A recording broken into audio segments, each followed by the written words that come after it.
Welcome to our YouTube channel Dream Dynamics.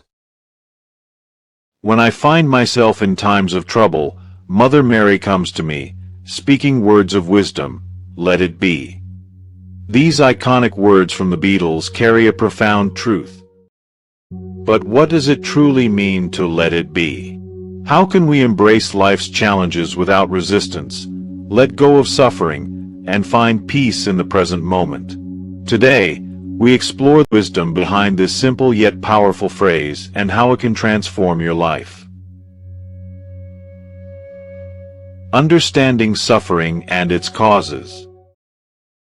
Life contains suffering. No matter who we are or where we come from, we all experience pain, loss, and disappointment. This universal reality over 2,500 years ago and laid out a path to understand and ultimately overcome suffering. This path begins with the Four Noble Truths. The first truth is straightforward. Suffering exists. From physical pain to emotional distress, no one is exempt from hardship. It invites us to look deeper. The second truth explains that suffering has a cause, attachment and craving. We cling to things, relationships, material possessions, even our own identities, believing they will bring us lasting happiness. But everything in life is impermanent. When we attach ourselves to something temporary, we inevitably suffer when it changes or disappears. Think about the moments in life when you felt the most pain. A broken relationship, the loss of a loved one, a dream that didn't come true. The suffering often comes not just from the event itself, but from our resistance to it. We wish things had turned out differently. We hold on to memories. We refuse to accept change. This resistance is what deepens our pain. The way to ease suffering is not through avoidance or suppression, but through understanding and letting go. This brings us to the third and fourth noble truths. There is a way to end suffering, and that way is the Eightfold Path, a set of guiding principles that help us live with wisdom, ethical conduct, and mental discipline. But before we dive into solutions, we must first acknowledge where we are.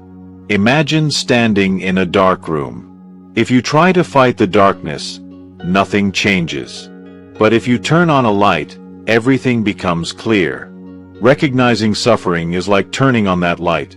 It allows us to see our reality and take the first step toward freedom. So, what does this have to do with let it be? The song reminds us that, in moments of difficulty, wisdom whispers, accept what is, let go of what was, and trust in what will be. Instead of resisting pain, we acknowledge it. Instead of clinging to what we cannot control, we release it.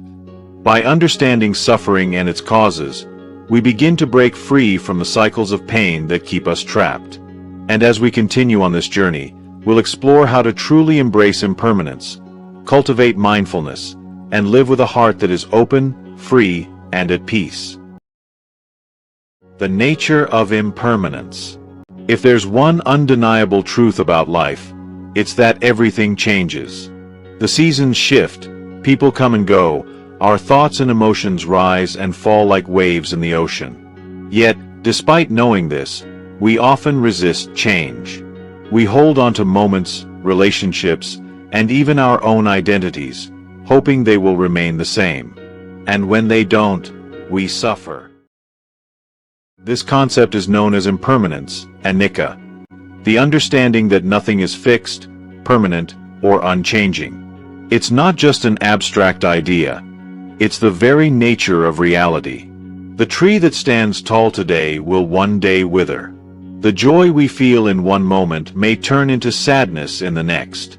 Our own bodies, which we often take for granted, are constantly aging, cell by cell, breath by breath. But if impermanence is so natural, why do we struggle with it? The answer lies in attachment. We crave stability, certainty, and control. We build our lives around routines, relationships, and possessions, believing they will bring us lasting happiness. But when things inevitably change, when a loved one leaves, when our youth fades, when life takes an unexpected turn, we feel lost, as if the ground beneath us has disappeared. We often try to grasp onto the water, but no matter how tightly we hold on, it slips through our fingers. The more we resist the current, the more exhausted we become. But when we learn to move with the flow, instead of against it, we find peace. This is where Let It Be aligns so beautifully. The song doesn't tell us to force things to be different or to cling to what's already past. It simply whispers, accept the flow of life. Instead of fearing change, we can embrace it. Instead of grieving what's lost, we can appreciate what was and open ourselves to what comes next. One of the most liberating realizations is that impermanence is not something to be feared, it's what makes life precious.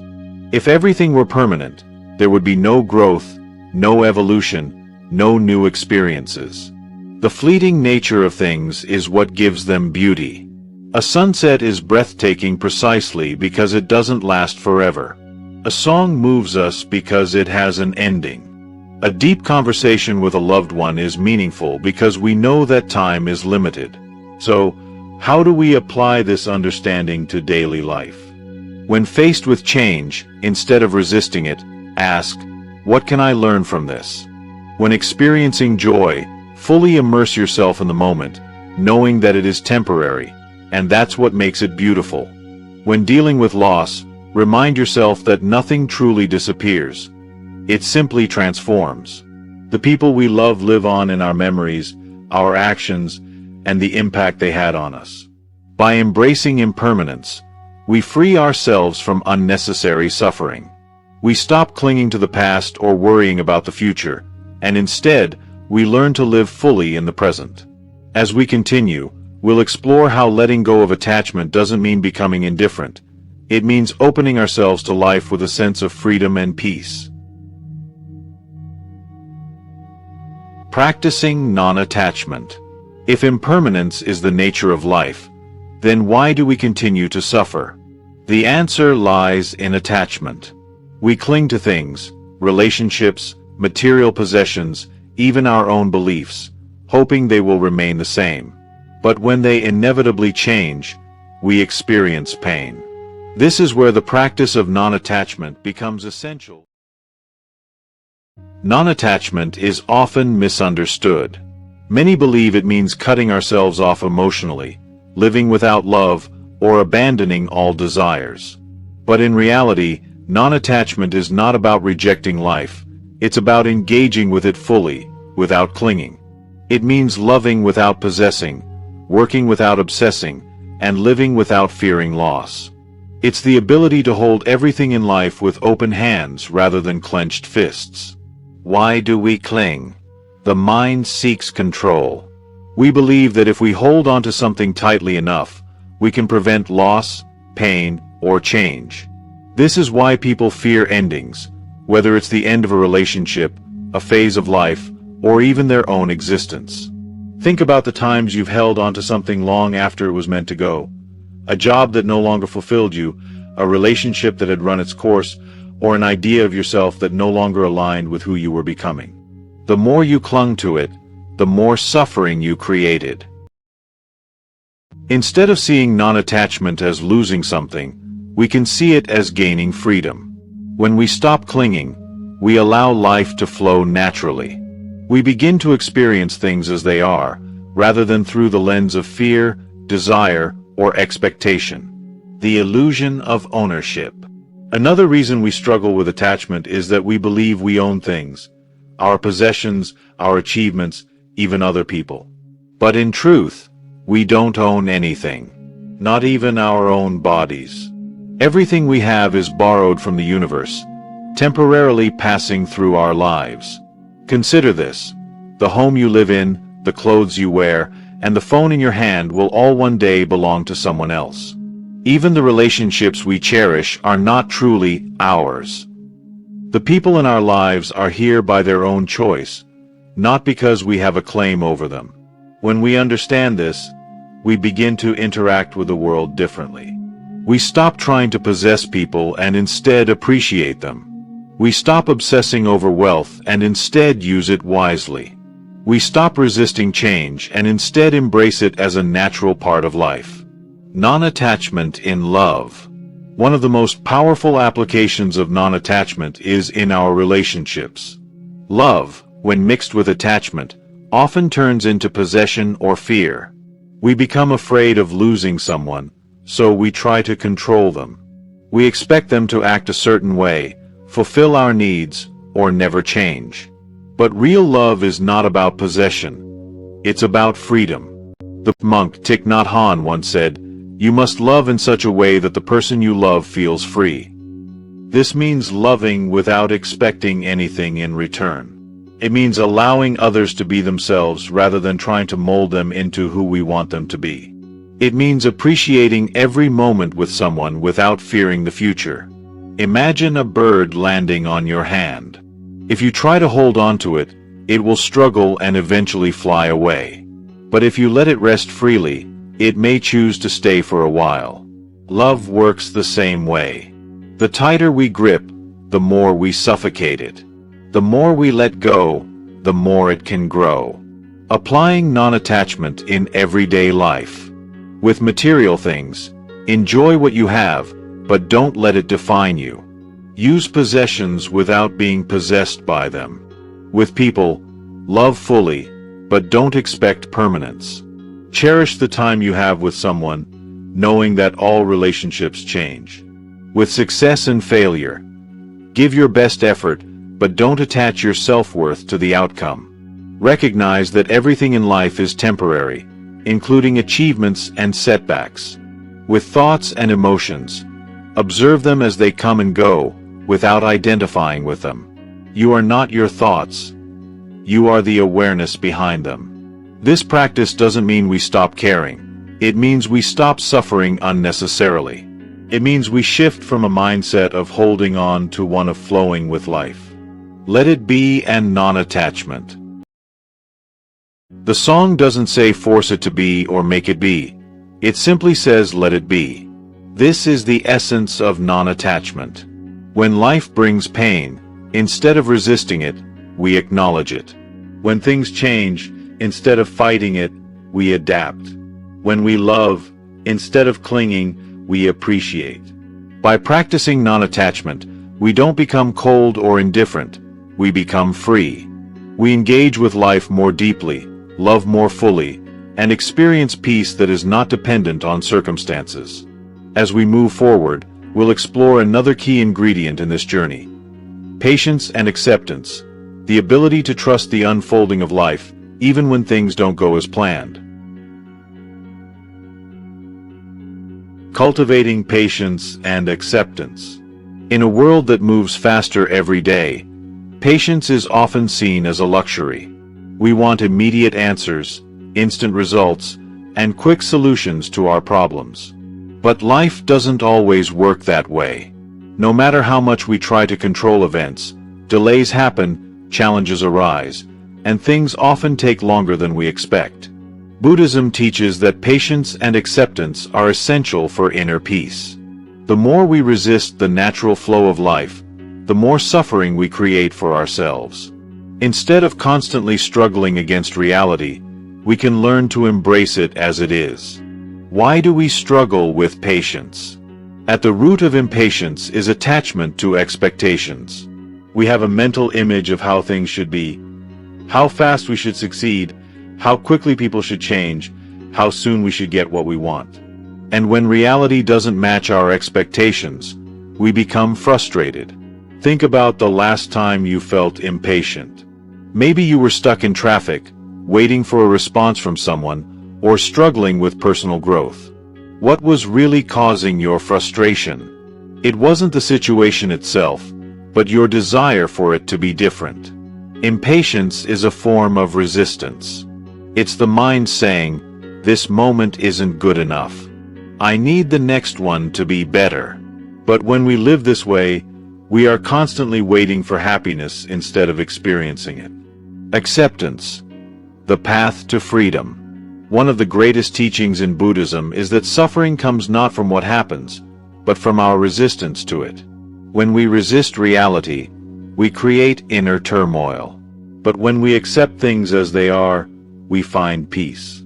This doesn't mean we stop striving for change or improvement. It simply means that instead of fighting against what is, we learn to work with it. Take, for example, the frustration of waiting in line. You have two choices. Resist the situation. Get angry, check your phone repeatedly, complain in your mind. Does it make the line move faster? No. It only makes you suffer more. Accept the situation. Use the time to breathe, observe your surroundings, or simply relax. The external situation hasn't changed, but your experience of it has.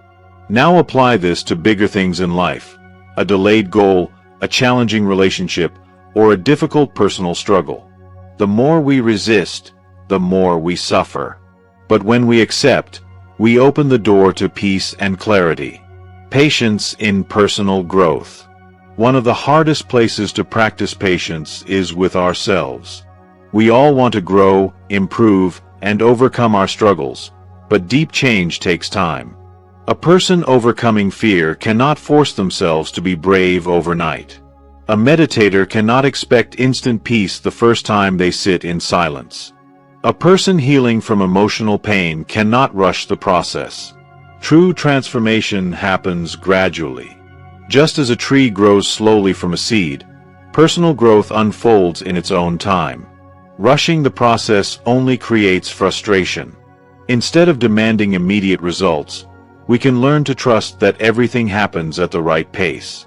This trust is the foundation of patience. Let it be, and the wisdom of patience. The song Let It Be does not tell us to force things to happen. It does not say make it be or hurry up and fix it. Instead, it offers a simple yet powerful message. There will be an answer. Let it be. This aligns perfectly with Buddhist wisdom. Sometimes, the best thing we can do is stop fighting and allow life to unfold naturally. Not every problem needs an immediate solution. Not every challenge needs to be controlled. When we learn to let things be, we create space for clarity and wisdom to arise. Practical ways to cultivate patience and acceptance. Breathe when frustration arises. Take slow, deep breaths. This calms the nervous system and reminds you that there is no rush. Shift your perspective. Instead of seeing delays as obstacles, see them as opportunities to practice peace. Observe instead of reacting. The next time you feel impatient, simply notice it without acting on it. Often, awareness itself is enough to create a shift. Let go of rigid timelines. Set goals, but release the idea that they must happen exactly when you expect them to. Trust that life unfolds at the right time. Just as a flower blooms when it is ready, your life will unfold in perfect timing. By practicing patience, we align with the natural rhythm of life instead of resisting it. We stop rushing through the present moment and instead learn to live fully in it. In the next chapter, we'll explore the key to staying present. Mindfulness, the ability to experience each moment without attachment or resistance. The power of mindfulness. If patience and acceptance allow us to stop resisting life, mindfulness is what allows us to fully experience it. We spend so much of our lives lost in thought, rehashing the past, worrying about the future, or distracting ourselves from the present moment. But true peace, clarity, and wisdom can only be found here and now. Buddhism teaches that mindfulness, the practice of being fully present, is the key to breaking free from suffering and experiencing life as it truly is. The mind's endless chatter. Have you ever noticed how often your mind pulls you away from the present moment? You might be eating a meal, but instead of tasting the food, you're thinking about what you need to do later. You might be listening to a friend, but instead of really hearing them, your mind is planning what you'll say next. This constant mental noise keeps us disconnected from reality. We live in our thoughts rather than in the world around us. And when our thoughts are filled with worries, regrets, or judgments, we suffer unnecessarily. Mindfulness is the antidote to this distraction. It is the practice of simply being aware of what is happening right now, without judgment or resistance. When we are mindful, we fully engage with life. We taste our food, listen deeply, and experience each moment as it unfolds. Why is mindfulness so powerful? Mindfulness transforms our experience of life in three key ways. It breaks the cycle of automatic reactions. Instead of reacting impulsively to situations, mindfulness allows us to pause and respond with wisdom. It reduces suffering. When we stop fighting reality and simply observe what is happening, even difficult emotions become easier to handle. It deepens our appreciation for life. The simple act of being fully present turns ordinary moments into something extraordinary. Mindfulness in everyday life. Many people think mindfulness is only something you do while meditating. But true mindfulness is a way of living. You can practice it at any moment. Eating mindfully. Instead of rushing through a meal, notice the taste, texture, and aroma of your food. Walking mindfully. Feel the sensation of your feet touching the ground. Notice the rhythm of your breath. Listening mindfully. Give your full attention when someone speaks. Listen not just to their words, but to their emotions. Breathing mindfully. Take a deep breath and feel the air entering and leaving your body. This simple act can bring you back to the present moment. Mindfulness isn't about changing your life. It's about fully experiencing the life you already have. Let It Be and the wisdom of mindfulness. The lyrics of Let It Be invite us to embrace the present moment as it is. They don't say overanalyze it, fix it immediately, or stress about it. They simply say, let it be. When we practice mindfulness, we stop resisting reality. Instead of being lost in thought, we become fully engaged with what is happening right now. Mindfulness teaches us that the past is gone, we cannot change it. The future is uncertain, we cannot control it. The present is all we have, and it is enough. By learning to be here now, we free ourselves from unnecessary suffering. We stop getting caught in regrets or anxieties and instead find peace in simply experiencing life. In the next chapter, we will explore an even deeper level of this practice. Renunciation, the art of letting go of what no longer serves us. The path of renunciation. If non-attachment teaches us to hold life with open hands and mindfulness helps us experience the present moment fully, renunciation is the conscious choice to let go of what no longer serves us. In the West, the word renunciation often carries a negative connotation. It may bring to mind images of monks giving up all possessions or people abandoning worldly life. But in Buddhism, renunciation is not about deprivation. It is about freedom. It is about choosing to release what weighs us down so that we can live with greater clarity, peace, and purpose. Why is letting go so hard? We hold on to many things: possessions, relationships, identities, beliefs, often without realizing that they are sources of suffering. Why? Because we equate them with security, comfort, or happiness. We cling to material things, believing they define our worth. We hold on to toxic relationships because we fear loneliness. We refuse to let go of old grudges, replaying past hurts in our minds. We resist change, even when it's necessary, because the unknown feels scary. But Buddhism teaches that clinging is the cause of suffering. When we attach ourselves to things that are impermanent, we set ourselves up for pain. Renunciation is the courageous act of recognizing what no longer serves us and releasing it, not out of rejection, but out of wisdom. Renunciation in everyday life. Renunciation is not just for monks. It is a practice that anyone can apply in daily life. It is about making conscious choices to let go of unnecessary burdens. Letting go of material excess. Do we truly need everything we accumulate? Simplifying our lives creates space for what truly matters. Releasing unhealthy attachments. Relationships based on control, dependency, or past wounds keep us trapped in suffering. Letting go does not mean we stop loving. It means we love with freedom. Dropping rigid expectations. Life rarely unfolds exactly as we plan. When we let go of the need for control, we open ourselves to greater possibilities. Forgiving and moving forward. Carrying resentment is like holding a burning coal. It only harms the one who holds it. Renunciation means choosing peace over past pain. Every act of letting go brings more freedom. When we stop grasping, we create space for something new. The joy of simplicity. Many great spiritual teachers have spoken about the joy of simplicity. The less we are burdened by unnecessary desires and attachments, the lighter and freer we feel. Think about moments in life when you have felt most at peace. Were they times of accumulation and striving? Or were they times of simplicity, presence, and connection? A quiet morning with a cup of tea. A deep conversation with a loved one. A moment of stillness, feeling the warmth of the sun. Renunciation is not about loss. It is about returning to what truly nourishes us. Let it be and the wisdom of letting go. And when the night is cloudy, there is still a light that shines on me.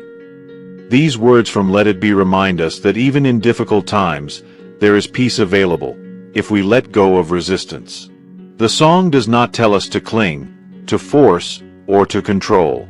It simply tells us to release. This is the essence of renunciation. The understanding that we do not need to grasp at life. We can trust, let go, and allow things to unfold. True renunciation is not about turning away from the world. It is about engaging with it without attachment. It is about living with an open heart and an unburdened mind.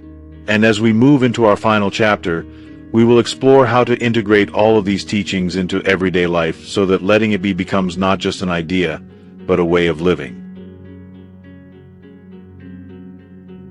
Integrating letting go into daily life. We have explored the wisdom of suffering, impermanence, non-attachment, patience, mindfulness, and renunciation. But knowledge alone is not enough. True transformation comes when we apply these teachings to everyday life. How do we truly live the philosophy of let it be? How do we cultivate a mindset of peace and acceptance, not just during meditation, but in the midst of daily challenges? Bringing awareness to every moment. Buddhist wisdom is not something separate from ordinary life. It is not reserved for monks or deep thinkers. It is meant to be lived in the present moment, whether we are working, cooking, talking with loved ones, or simply sitting in silence. Each day presents countless opportunities to practice letting go. When expectations are not met, instead of resisting, we accept reality as it is. When emotions arise, instead of suppressing or being overwhelmed by them, we observe them with awareness. When plans change, instead of clinging to how things should be, we embrace how they are. When we are in conflict, instead of reacting impulsively, we pause and respond with wisdom. Mindfulness is the key to this integration. By bringing full awareness to our actions, words, and thoughts, we create space for peace in the midst of life's uncertainties. Letting go does not mean giving up. Some may misunderstand let it be as a passive approach to life. But letting go does not mean we stop caring. It does not mean we stop pursuing goals, working hard, or nurturing relationships. It simply means we do these things without attachment, without clinging to specific outcomes, without letting fear or control dictate our actions. We work, but without obsession. We love, but without possession. We dream, but without fear of failure. This balance allows us to engage with life fully while remaining at peace, no matter what happens. Trusting the flow of life. When we resist life, we suffer. When we trust it, we find freedom. The greatest lesson of Let It Be, and of Buddhism itself, is that we do not need to control everything. Life unfolds in its own way, in its own time. Our job is not to force it, but to flow with it. When we let go of our need for certainty, for control, for things to be exactly as we want them, we open ourselves to a deeper sense of peace, one that is unshaken by circumstances. Let it be more than a song, a way of life. The Beatles may not have written Let It Be as a Buddhist teaching, but its message is universal. It is a reminder that, in moments of difficulty, peace is always available, if we allow it. Whisper words of wisdom. Let it be. This whisper is within each of us, guiding us toward a life of acceptance, presence, and freedom. The choice is ours. We can resist, or we can let it be. Thank you for joining us on this journey into Buddhist wisdom and the art of letting go. If this message has resonated with you, consider subscribing to our channel for more reflections on mindfulness and inner peace. We'd love to hear from you. How do you practice letting go in your life? Share your thoughts in the comments, and let's continue this conversation together. Remember, true peace is not found in control, it is found in trust. Let it be.